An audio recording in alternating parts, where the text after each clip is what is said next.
प्यारे बच्चों, सुप्रभात। आज हम नया चैप्टर शुरू करेंगे। बड़ा सिंपल चैप्टर है, एल्जेब्रिक एक्सप्रेशंस। आपको सिक्स क्लास में एल्जेब्रा का आइडिया मिल जाता है। मैं आपको थोड़ा सा रिवाइज करा देता हूँ बेटा। जैसे मैंने आपको सिक्स क्लास में भी बताया होगा, जैसे ये क्या लिखा है, 5 है। ये क्या लिखा है, 2 है। तो आप ध्यान देंगे, 5 था, 5 है और 5 ही रहेगा। ये 2 था, 2 है और 2 ही रहेगा। इनको हम बोलते हैं कांस्टेंट। क्या बोलते हैं, constant. Whose value is fixed. जिनकी वैल्यू फिक्स होती है उनको हम क्या बोलते हैं, कांस्टेंट।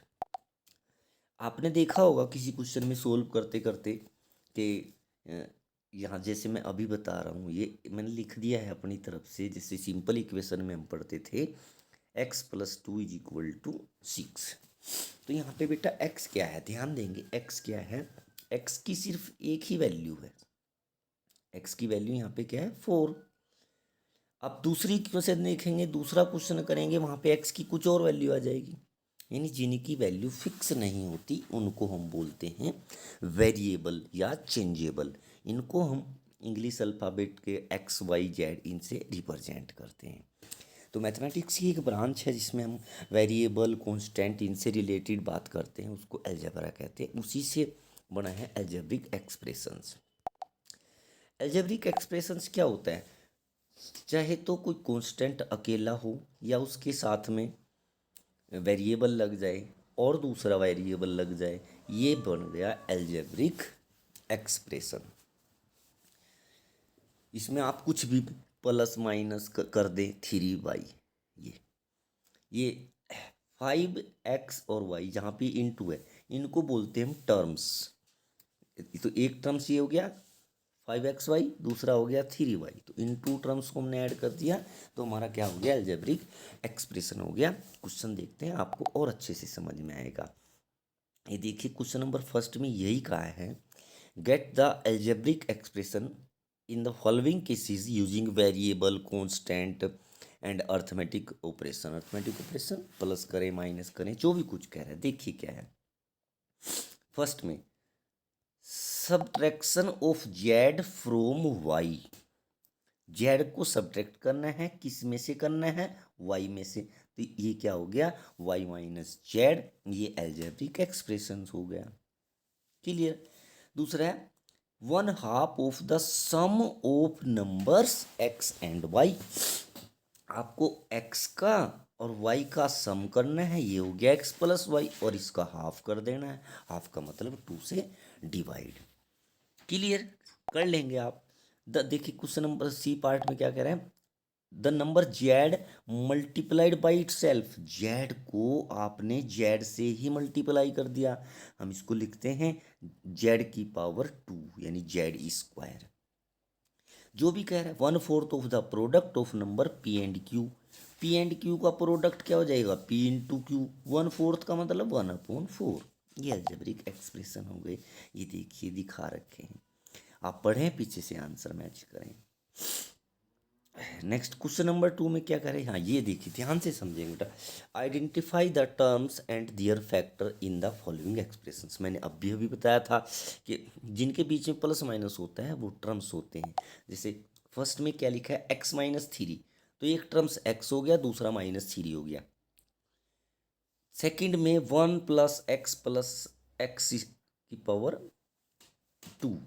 1+x+x²।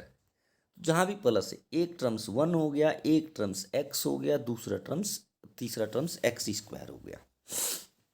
ये इनमें से सब में से आप टर्म्स और फैक्टर कैसे फाइंड करते हैं, और थोड़ा सा आप देखिए, मैं इसमें ट्री डायग्राम भी है, आप उसकी हेल्प ले सकते हैं। ये देखिए क्वेश्चन नंबर फर्स्ट था, ये था x-3, तो ये एक टर्म x हो गया, एक -3 हो गया। ये क्या हो गए, टर्म्स। सेकंड था, ये देखिए 1+x+x², ये था, इसके 3 टर्म्स हो गए, एक 1, एक x और एक ये x² था। फिर इसके इसने x² का मतलब x इंटू x अलग अलग फैक्टर कर दिए। ये देखिए बिल्कुल सेम ऐसे ही, ये आपकी बुक में भी दे रखा है, आंसर दे रखे। ये y minus Y cube, sorry बेटा, एक टर्म से वाई हो गया, एक टर्म से वाई क्यूब हो गया, और वाई क्यूब का मतलब उसके 3 मल्टीप्लाई हो रखी है, Y into Y into Y, मगर माइनस का साइन आ रहा है तो उसको आप अलग लिख सकते हैं। ये देखिए नेक्स्ट, बड़ा अच्छा क्वेश्चन है ये आपके बेटा, आप बुक में से हेल्प ले सकते हैं। ये 5x² 5xy² 7x²y, तो ये 2 टर्म्स हो गए, एक ये और एक ये। 5 इसके 4 फैक्टर हो गए, 5x और 2y हैं तो y इंटू वाई, इधर x 2 हैं, इसके 4 फैक्टर हो गए। क्लियर, चलिए इसको आप ऐसे कर सकते हैं।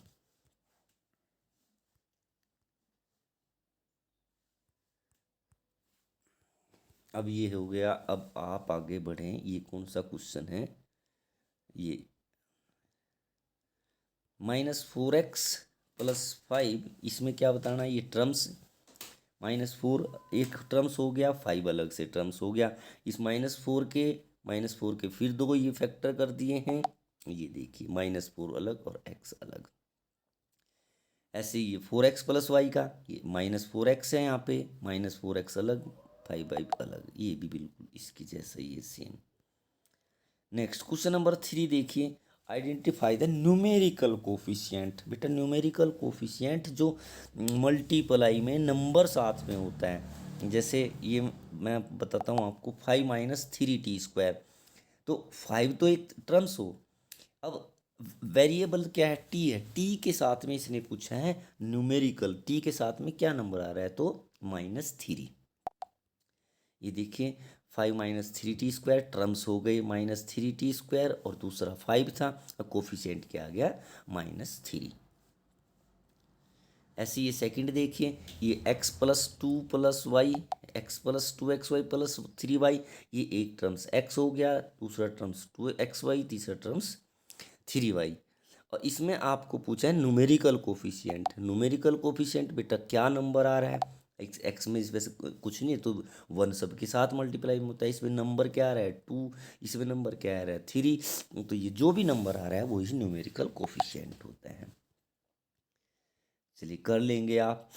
अब question number 4, identify terms which contain x and give the coefficient of x. यहाँ ध्यान दे बेटा, मैं आपको बताना चाहूँगा, मैंने सपोज ये लिख दिया 5x और y², अपनी तरफ से बता रहा हूँ मैं। अगर आपसे पूछ रहा है इसमें न्यूमेरिकल कोफिशिएंट, तो वो बेटा 5 है। अगर आपसे पूछ रहा है कि कोफिशिएंट ऑफ एक्स, तो 5 भी और y² भी दोनों यानी 5y² is the coefficient of x. Clear, अगर न्यूमेरिकल कोफिशिएंट पूछ रहा है तो सिर्फ नंबर होता है, अगर वैसे कोफिशिएंट पूछ रहा है तो जो साथ में मल्टीप्लाई में सारा, जैसे y² का कोफिशिएंट क्या हो जाएगा 5x, और x का 5y², जो भी उसके साथ बचे हैं, तो ये आप ऐसे करेंगे। बहुत सिंपल एक्सरसाइज है।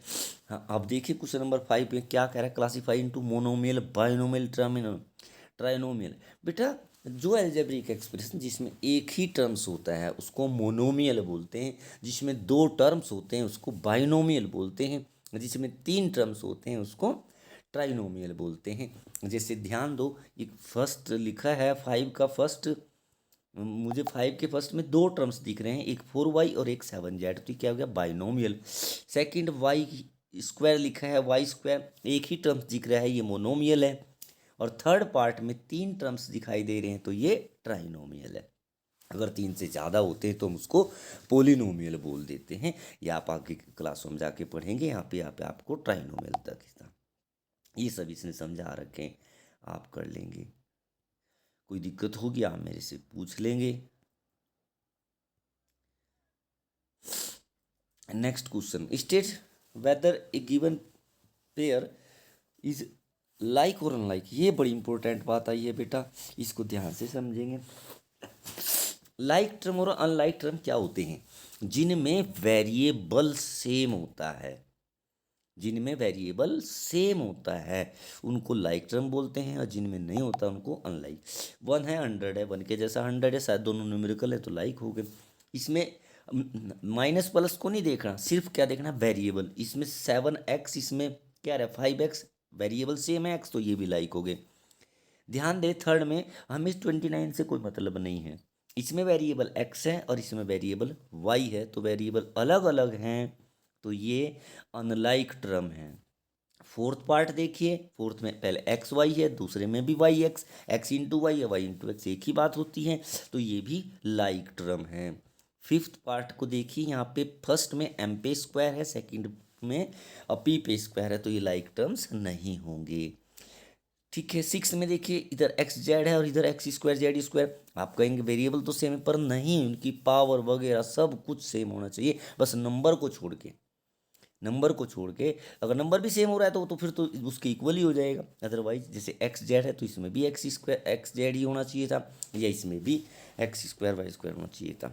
लाइक टर्म्स ध्यान देंगे, आगे के हम जितने भी क्वेश्चन करेंगे हमेशा लाइक टर्म्स ही ऐड या सब्ट्रैक्ट होते हैं। क्वेश्चन नंबर, फिर ये वही आ गया, इनमें से आपको लाइक टर्म आइडेंटिफाई करने हैं। पहला है एक्स वाई स्क्वायर, आप इसमें पूरे में ढूंढ लेंगे कहाँ पे एक्स वाई स्क्वायर है। ठीक है, ऐसे इसमें से आप कर लेंगे, ये बड़ा सिंपल क्वेश्चन है। कुछ अब ये थोड़ा सा मैं अगली एक्सरसाइज के बारे में बता देता हूँ। जब लाइक और अनलाइक टर्म्स की बात आ ही गई है, सिंप्लीफाई करना है, तो देखो बेटा, ये देखो यहाँ दिखा रखा है इसने क्वेश्चन को, मैं यही समझाऊंगा आपको। 21b माइनस 32, अब मैंने भी बताया था 21 में b आ रहा है, तो ये b के साथ जिसका जिसका वेरिएबल सेम होगा वो ही उसके लाइक है। तो 21b और 7b, इनको ध्यान से देखो, 21b उसमें भी b है, इसमें भी b है, लाइक टर्म्स ही ऐड या सब्ट्रैक्ट होते हैं। और दूसरा किसमें 20 में भी, तो इन ये जो लाइक टर्म है उनको पास पास लिखेंगे। 21 प्लस 7 प्लस 28b हो गए, और 20b माइनस है तो कितने बच गए 8b। 32 के जैसा कुछ है ही नहीं, तो ये एज इट इज आ गया।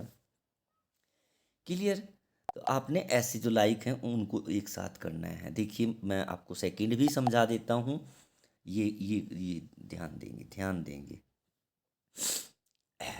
Z Z square, Z square है ना, आप बुक में देख लेंगे, यस जेड स्क्वायर है, जेड क्यूब भी है इसमें। तो बेटा सबसे पहले आप क्यूब के जो टर्म हैं उनको पास पास लिखेंगे। क्यूब का इसमें एक ही टर्म्स दिखाई दे रहा है मुझे, क्यूब का बस एक ही है, ये 7 जेड क्यूब, ये यहाँ। अब जेड स्क्वायर ये अभी स्क्वायर के साथ साथ रखे, आप ऐसे कॉमन लेके ना करें, आप आराम से करें।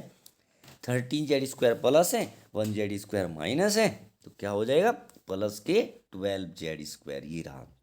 ऐसे ही अब जेड पे आते हैं, जेड के ये दो दिखाई दे रहे हैं, -5 जेड और -15 जेड, ये दोनों नंबर माइनस के हैं, सेम साइन के, ऐड हो जाते हैं बेटा। 6th क्लास में आपने पढ़ा था, -5 -15 कितने हो जाएंगे -20 जेड। कर लेंगे आपने ये एक्सरसाइज 12.2 में सब कुछ यही है, लाइक और अनलाइक टर्म है, ये भी देखिए ऐड करना है, सब में mn आ रहा है, तो प्लस प्लस के एक बार प्लस कर लेंगे, माइनस माइनस के एक साथ, जैसे ये 3mn और 8mn 11mn, 5 और 4 कितने हो जाएंगे, दोनों माइनस के हैं तो 9 हो जाएंगे, फिर माइनस करके 2mn आ जाएगा। ये देखिए यहाँ पे, ये देखो ये सोल्व कर रखे हैं, ये सोल्व कर रखे हैं। आप ऐसे कॉमन लेके भी कर सकते हैं, नहीं तो ऐसे भी अदरवाइज भी कर सकते हैं भाई। 3mn में हमने 8mn मिला लिए, 11mn हो गए, और 5mn में 4mn, 9mn हो गए, 11 में 7 गए, तो ये आप बिल्कुल ऐसे ही करेंगे। Okay, thank you.